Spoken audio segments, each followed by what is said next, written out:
అనుబంధం సంబంధం తెంచివేయకూడదు, నరికివేయకూడదు, చీల్చివేయకూడదు అని దేవుని వాక్యం సెలవిస్తుంది. అందుకే వివాహ బంధం, అనుబంధం, సంబంధం బలంగా ఉండడానికి 7 బైబిల్ సూత్రాలు చెప్పు పవన్.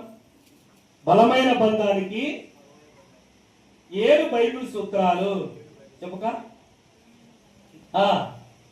అందుకే విడదీయకూడదు అంటే రెండింటి మధ్య ఉండాలా, బంధం బలంగా ఉండాలా.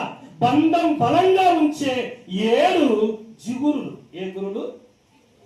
ఆదికాండం 2:4 చదువుతుందండి. ఆదికాండం 2:24లో హత్తుకొని ఉంటారు. తెలుగులో మనకు హత్తుకొని ఉంటది, కానీ హిబ్రూలో ఏముంటుందంటే తర్వాత చెప్తాను, ముందుగా చెప్తాను. ఏముంటదంటే జిగురు. చెక్కను కలపడానికి, వాళ్ళ రెండింటిని కలపడానికి పెవికలు వాడతారు. ఇటుకను కలపడానికి ఏం వాడతారు మీ ఊర్లో? సిమెంటేనా? సిమెంట్ వాడతారు. అలాగనే వస్తువును కలపడానికి ఒకటి వాడతారు, క్లూ అంటారు దాన్ని, ఇప్పుడు కొత్తగా వచ్చి.